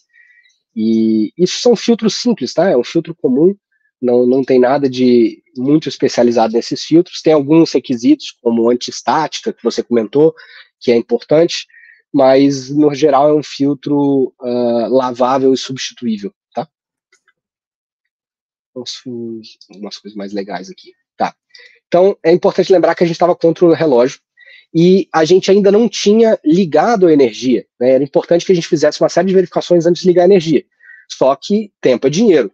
Então a gente trabalhou até de noite, e de noite sem luz, a gente tá tranquilo, a gente trouxe lanternas, a gente trouxe holofotes, a gente trouxe um monte de coisa. Só que aí por essa a gente não previu, né? Se você liga qualquer lanterna no meio do mato, o que acontece? Você tem muito bicho. Então você não conseguia ligar uma lanterna e enxergar o que você estava fazendo, porque você ficava tomando asa na cara de tudo. Então eu tinha levado a minha lanterna de camping, e eu descobri que a lanterna de luz vermelha não atrai bicho. Então eu ficava no escuro, sentado, eu tô sentado em cima de um carrinho de mão, porque não tem onde sentar, então assim, sentado em cima de um carrinho de mão, fazendo a configuração de cabos, e com a lanterna vermelha na cabeça para não ficar tomando asa de bicho na cara, e conseguir trabalhar. Essa é uma lanterna da Decathlon, né? É aquela lanterna que aperta, tem 3 funções, né? Tem a vermelha, tem a luz fraca e a luz forte e branca. Eu tenho ela também, eu direto uso a configuração vermelha quando eu acampo por causa disso. Exatamente, descobrimos o porquê que existe a função vermelha. E a outra solução que a gente encontrou também, porque a vermelha não era suficiente para dentro do container, é que se a gente ligasse a caminhonete de longe e ligasse o farol alto, iluminava o container, e todos os bichos iam para a caminhonete, não para o container. Então a gente colocou os bichos para rodar em volta da caminhonete, enquanto a caminhonete iluminava lá dentro do container para a gente o suficiente para a gente conseguir avançar. E lutando contra inseto e luta contra o relógio. Quando eu disse para vocês que era um simples layout de entra ar frio, esquenta, filtra, sai ar quente, eu simplifiquei por motivos óbvios, tá? Mas uma das coisas que a gente teve que trabalhar bastante, que demorou muito, foi a parte da ala quente, tá? Você separa a área quente e a área fria do container. Esse é um conceito muito comum dentro de data center, tá? E para que o ar quente e o ar frio não se misturem, você não utilize o ar quente para refrigerar a máquina que já está quente, que aí você não refrigera, né? Então você tem que separar os dois. E essa separação que você está vendo aqui ela precisava ser alterada e cortada ali de acordo com a configuração escolhida de servidores, para que houvesse selasse a área quente da área fria. Isso demorou e isso foi uma coisa que é perigoso, existe uma certa capacidade técnica, então existe uma preocupação grande com segurança, então usamos máscaras, usamos EPI e abafadores, e as máquinas fazem barulho, e aí você fica lá dentro, então você tem que usar um abafador muito parecido com fone de ouvido, né, mas aqueles abafadores concha de aeroporto, e máscara e óculos de proteção, e aí tá 40 e poucos graus, e você começa a suar e respirar naquela máscara. Foi complicado, isso nos atrasou um pouco, mas faz parte do projeto e faz parte do aprendizado também. Tá? Tinha chovido muito, essa é uma foto que eu gosto muito, que eu estava lá em cima do container trabalhando, e eu estava fazendo a instalação dos para-raios, tá? E eu parei, sentei lá em cima e falei, nossa, cara, que lugar lindo, cara. Tava fim de tarde, o rio já dá para ver que ele tá mais limpo, tinha acabado de chover enorme, eu tô todo molhado, e porque a parte de cima do container tinha água, enfim, eu fiquei todo molhado, mas eu tirei essa foto, que eu tava muito feliz ali. É um lugar de muita paz, apesar de a gente estar instalando essas coisas, apesar de ser completamente um desafio tecnológico, é um lugar lindo, né? E eu gosto muito dessa foto aqui. Essa foto que eu mais gosto disparadamente de todo o projeto, tá? Esse é um close-up que eu quero mostrar aqui. Esse sou eu, aqui de boné branco. Esse é o Paulo, esse é o Cleverton, chefe de operações, chefe de tecnologia, que resolveram arriscar a própria pele e ver na prática como... Eles já tinham visto na prática, mas agora fazer no Brasil na prática e fazer acontecer aqui, e que foram os parceiros dessa aventura comigo e os líderes dessa aventura. E no último dia, quando as coisas já estavam funcionando, já estava minerando, já tinha, dá para ver a Starlink aqui no teto, né? A Starlink, ou seja, a internet já estava funcionando, já estava caindo na pool. A gente resolveu tirar essa foto, e essa é uma foto de panorama, né? Então, a gente está aqui nesse cenário maravilhoso, já no último dia, com missão cumprida, sentados em cima do container, trocando uma ideia. O voo era no mesmo dia, mais tarde. Então, foi muito legal. Agora eu queria trazer um pouco das fotos da operação já funcionando. Tá? Essa é uma foto muito legal, porque parece que a gente está fazendo algum tipo de reação nuclear lá dentro, mas o que é isso aqui? Nós estamos olhando para a área fria, nós estamos olhando para a admissão de ar. Então, todos aqueles filtros que eu mostrei a instalação acontecendo, eles estão aqui, e lá dentro tem as máquinas funcionando, e elas estão ligadas em grandes réguas de energia, vamos chamar assim, tá? E essas réguas têm uns LEDs que não foram propositais, mas estão lá, e como os filtros são levemente transparentes, quando você olha de fora no escuro, fica essa luz verde hipnotizante aí, e um barulho bem legal que acontece. Eu até não vou colocar o barulho aqui, porque é simplesmente um barulho de... É só incomodação, tá? É só um barulho muito alto. Eu vou pedir que vocês acreditem em mim quando é um barulho muito alto. Um barulho de computador rodando. Deixa eu colocar algumas... Essa é a parte do corte que eu falei. Eu cheguei perto assim, porque esse corredorzinho é apertado, tá? Você não consegue meio que virar ali, tá? Então a gente está apertado, mas é bom para mostrar.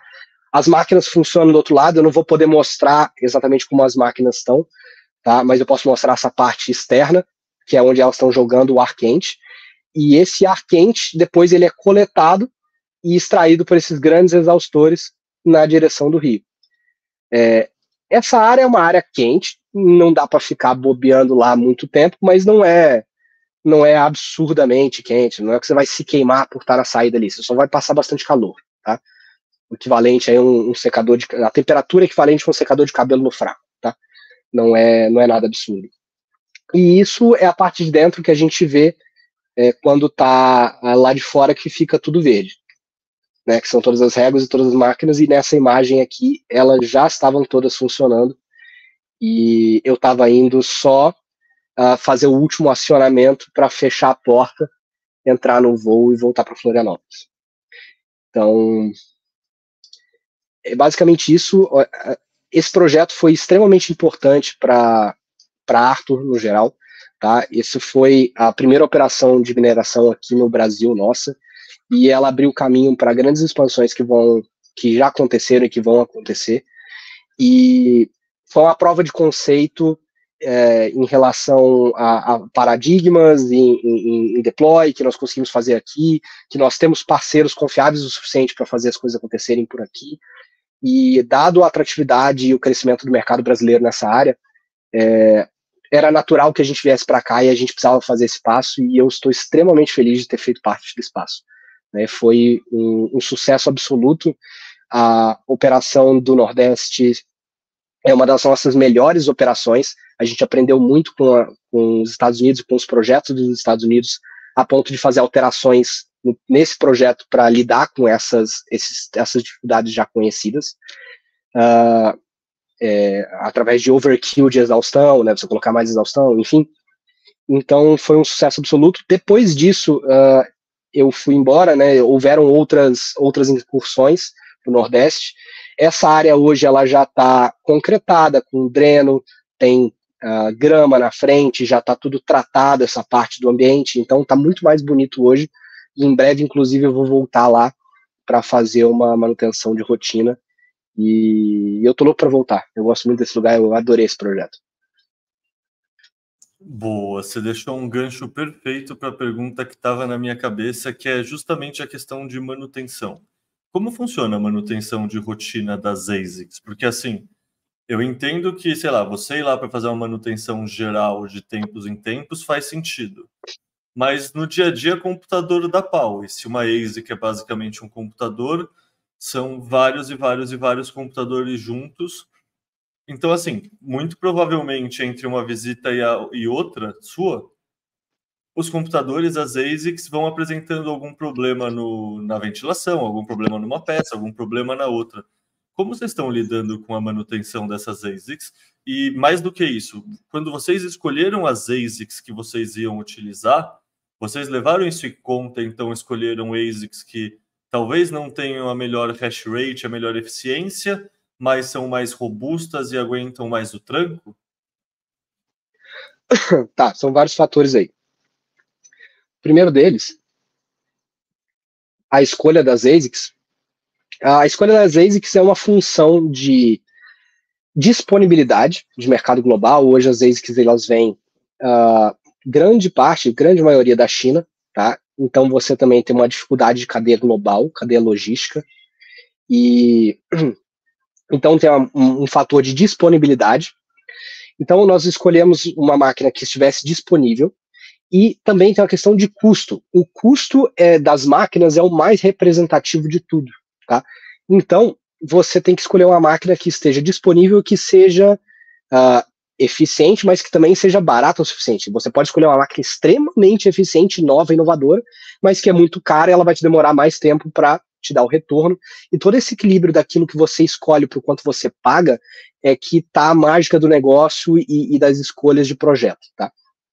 A gente optou por era até a foto que eu não consegui mostrar para vocês, mas é um dos modelos mais comuns hoje no mundo, que é a linha da Antminer S19J Pro, tá?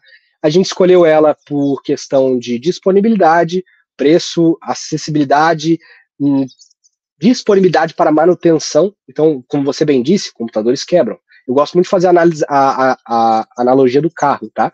Cada ASIC é um carro. O carro vai rodar, imagina um carro que vai rodar 100% do tempo durante anos, tá? Você vai ter que trocar pneu, você vai ter que trocar óleo, você vai ter que trocar eventualmente uma pastilha de freio, e as ASICs não são diferentes. Então, entra na equação uma máquina que ela seja serviceable, né? Que você tenha como comprar peça, né? Então, essa foi a escolha. Foi uma escolha da mais comum que tem hoje e que ela tem uma ótima eficiência e uma ótima confiabilidade. Isso é muito importante também. O mercado de mineração de cripto está lançando novas ASICs constantemente, tá? Então, você tem novos modelos, novas eficiências, novas potências e tudo mais, e às vezes aparece uma máquina muito boa que não é confiável. E você só vai descobrir que ela não é confiável meses depois do lançamento dela. Então, assim, o pessoal que é desconfiado quando o Windows manda uma atualização, atualiza o Windows 12, é mais ou menos a mesma lógica. Deixa os outros testarem para ver se o Windows 12 não está cheio de problema, que normalmente está. Né? Então, assim, é importante você escolher uma máquina que também seja confiável, tá? E por isso que a gente escolheu essa. Questão de manutenção. Sim, essas manutenções precisam acontecer. Existem as manutenções periódicas, então filtros, exaustores, correias, conexões, que são manutenções de tempos em tempos que devem acontecer, e existem as manutenções que têm que ser corretivas. Então, essas foram preventivas, e tem que ter as manutenções corretivas em relação a peças e máquinas. Como eu disse para vocês, a gente não tem pessoas da Arthur no local. Ela é uma operação muito deslocada e não tem como a gente manter uma pessoa da Arthur lá. É diferente dos Estados Unidos, em que você tem 12, 14 containers desses, e aí faz muito sentido você ter alguém morando lá. Né? Esse não é o caso. Porém, não está abandonado nem ao léu. Né? Você tem todo o pessoal que trabalha na usina ali no local, então eles também são nossos parceiros nessa manutenção e supervisionamento das máquinas. Supervisão. A gente vai lá de tempos em tempos, ou eles enviam máquinas com problemas para a gente, e a gente tem todo um sistema supervisório para ver a saúde das máquinas. Como eu disse, essa é uma das nossas melhores operações, ela está rodando muito bem. Faz parte, não é porque uma máquina deu problema na fan ou deu problema na control board que faz parte, é isso aí mesmo, é só você trocá-la. Então a gente utiliza os parceiros no local para quando eu olho o sistema supervisório, putz, a máquina tal, tá com problema. Pessoal, tem como vocês darem uma olhadinha lá, e aí às vezes eles vão lá, acontece só que a máquina precisando de um reboot, isso faz parte. E problemas mais sérios, a gente envia para nossa sede, onde a gente consegue, com outros parceiros e outros terceirizados especializados, fazer a manutenção e diagnóstico dessas máquinas, para elas poderem retornar para a operação assim que possível. Boa. Eu sei que vocês tiveram muitos aprendizados, muitos desafios operacionais. Mas se você pudesse falar assim brevemente, quais você considera que foram os principais aprendizados e os principais desafios superados? Tá, o principal desafio superado definitivamente foi um desafio de cadeia logística global, tá? Voltando nos Estados Unidos, você tem diversos players que eles conseguem fornecer para você módulos como esse prontos no projeto deles e que funcionam muito bem para uma série de modelos. Então você não precisa fabricar o seu próprio módulo, você tem que testar a sua própria equipe de construção para fazer isso. Quando a gente veio para o Brasil, a gente não tinha empresas como essas fornecendo módulos prontos especializados não tinha nenhum, tá? Outros que não eram especializados para isso tentaram, mas ninguém teve um custo competitivo suficiente a ponto de convencer a gente, então a gente optou por fabricar os nossos próprios, tá? Os nossos próprios projetos, com o nosso aprendizado. E muitas dessas coisas e componentes específicos têm que vir da China. Então, era um momento de complicações da cadeia logística global, você tem que trabalhar com parceiros na China para enviar essas máquinas. Então, assim, aconteceu uma coisa, talvez o pior dos casos, tá? Nós compramos essas máquinas na China, as máquinas iam vir, e aí o chinês, o chinês não tá nem aí para você, né? Ele falou, não, pode retirar aqui em Hong Kong. E quando a gente foi retirar em Hong Kong, ele falou, toma, tá aqui. Não, mas isso é só metade do que eu preciso, cadê a outra metade? Não, tá na Tailândia. Mas eu não vim tirar na Tailândia, eu vim tirar em Hong Kong. Se você quer as suas máquinas, estão na Tailândia. Então, cadê nossas máquinas? Estão na Tailândia, mas a gente não se preparou para a cadeia logística da Tailândia e o negócio já está indo para o Nordeste e vai encontrar a gente lá. Então, nossa, a gente teve que ter parceiros e operadores logísticos globais refazendo a cadeia logística para vir para cá e as máquinas nos encontrarem aqui. E isso gerou um bom desconforto por causa de cadeia logística global e não foi a única, tá? O nosso projeto levou em consideração uma certa forma de alimentação da energia para as máquinas, e a gente contou com isso, e beleza, vai ser isso aqui, então vamos seguir o projeto. Seguimos, confirmamos, compramos, vai vir, certo? Vai vir. Na hora de vir, não veio. Então, não veio, vamos ter que adaptar. Ah, mas se eu adapto essa coisa, eu tenho que mudar essa coisa. Mas se eu adapto essa coisa, eu tenho que mudar essa coisa. E aí você vai refazendo o quebra-cabeça, e isso foi muito importante para testar a resiliência e a capacidade de adaptação na hora. Né? Então a gente tinha que ter uma flexibilidade grande o suficiente para fazer as adaptações do projeto conforme a necessidade. Tá? O maior aprendizado desse projeto definitivamente foi a certeza de que a gente tem a flexibilidade para operar em locais diversos e adversos e se adaptar aos problemas conforme eles apareçam. A gente precisa de mineração ou HPC como um sistema. O sistema se adapta ao local, mas eu tenho um sistema padrão que ele se adapta conforme o local. Né? Então a gente tinha, putz, será que a gente só sabe fazer isso lá? Não, o maior aprendizado nesse caminho foi, de fato, a gente precisa fazer algumas alterações, sempre tem aprendizados, houveram várias reuniões de lessons learned depois disso, mas o aprendizado de que, beleza, esse é o nosso padrão e esse padrão se adapta conforme a necessidade. Nós hoje temos a mineração como um sistema, HPC como um sistema, para que a gente possa se adaptar conforme as diferentes necessidades de energia, localização e ambiental. Foi uma grande validação dessa hipótese. Ao estilo Steve Blank. Boa, no fundo, o que você está falando, em outras palavras, é que foi um MVP um pouquinho mais complicado, uma prova de conceito um pouquinho mais complicada, mas que essa operação serve como prova de conceito, porque se a gente conseguiu fazer aqui, a gente consegue fazer em qualquer lugar do Brasil, basicamente. Isso. Pegou o pior dos casos. Se fez aqui, faz em qualquer lugar. Boa. Daí, só para concluir a nossa conversa, algumas pessoas do Twitter deixaram algumas perguntas. Algumas você já respondeu, mas eu vou fazer elas, vou tentar filtrar as que já estão totalmente respondidas, mas outras acho que vale a pena. A pergunta do Coreia é: como a Arthur conseguiu resolver o manicômio jurídico e fiscal aqui no Brasil? E isso vai em linha com outra pergunta também do JP, que é: como diabos a insegurança jurídica do Brasil não os afastou daqui?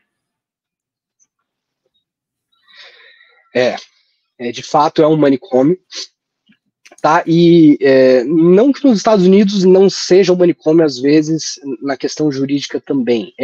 Também. A diferença é que lá a gente já tinha os caminhos mapeados. E se a gente mapeou os caminhos lá, a gente ia conseguir mapear esses caminhos novamente aqui. A parte do jogo jurídico e a estrutura jurídica é que tá mágica. Infelizmente eu não posso entrar nos detalhes aqui. Mas sim, existem maneiras de você navegar dentro das legislações e os padrões jurídicos aqui no Brasil para que você ganhe uma certa segurança. Agora, o risco Brasil é real. O risco Brasil está aí e ele é considerado quando a gente fala em, nossa, vamos para o Brasil. De novo, é uma questão de equilíbrio, é uma questão de risco, e o gerenciamento de risco talvez tenha sido uma outra dos grandes aprendizados nessa grande aventura aí, que é as recompensas têm que superar os riscos e os riscos têm que ser bem gerenciados. Esse gerenciamento de risco e a navegação nas soluções jurídicas é o que a Arthur faz e é a solução que a Arthur propicia.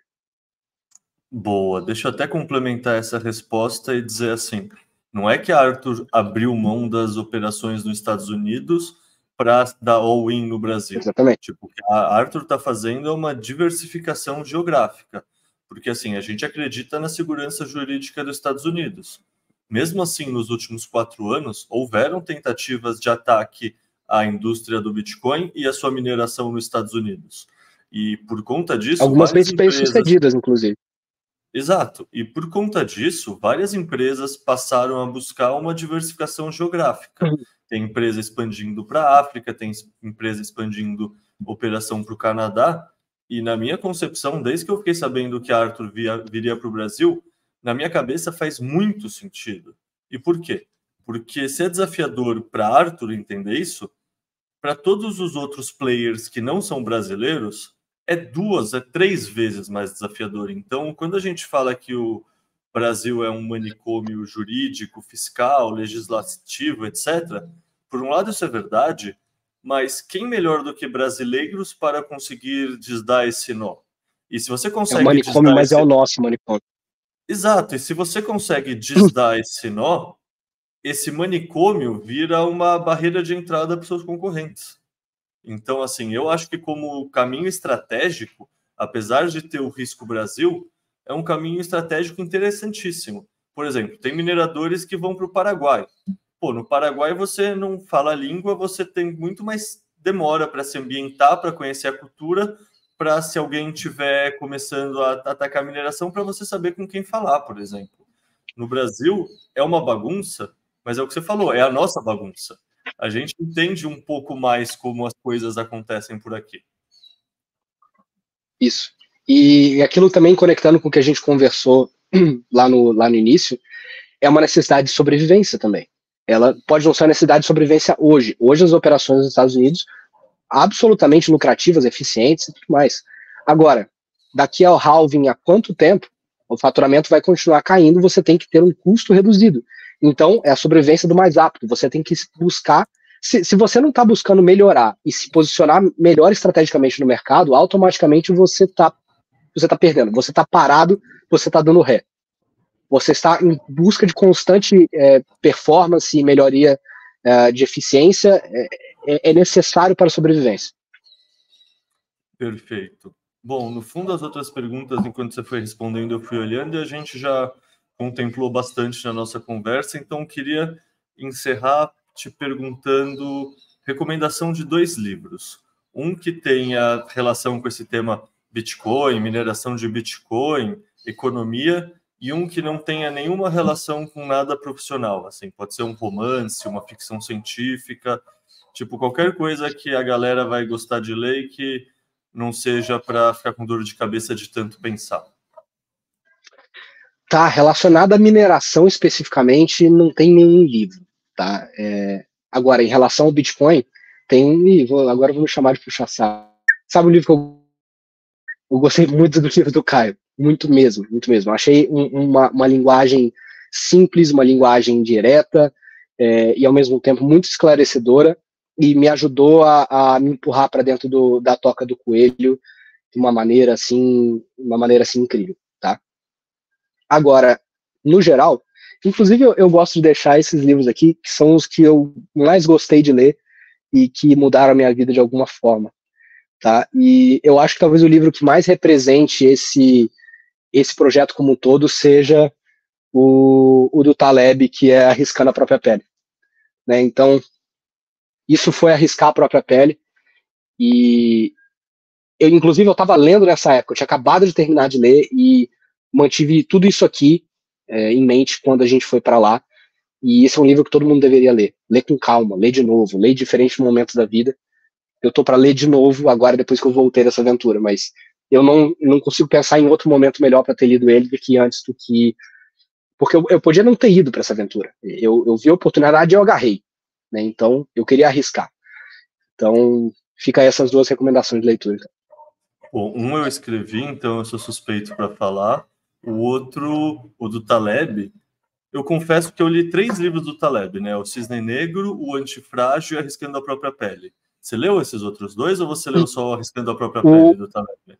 O Antifrágil tá ali, eu comecei ele, eu tive que parar para fazer uma outra coisa, e o Cisne Negro eu li também. Olha só, porque então você é a primeira pessoa que eu conheço que leu pelo menos 2,5 dos 3 e recomendo Arriscando a Própria Pele em primeiro lugar. Para mim, essa sensação que você descreveu no Arriscando a Própria Pele é no Antifrágil. Tipo, o Antifrágil, para mim, é um dos livros isso eu não cheguei, né? Então... que é tipo, sabe, nota 12, assim, 12 de 10, assim, mudou minha maneira de compreender o mundo.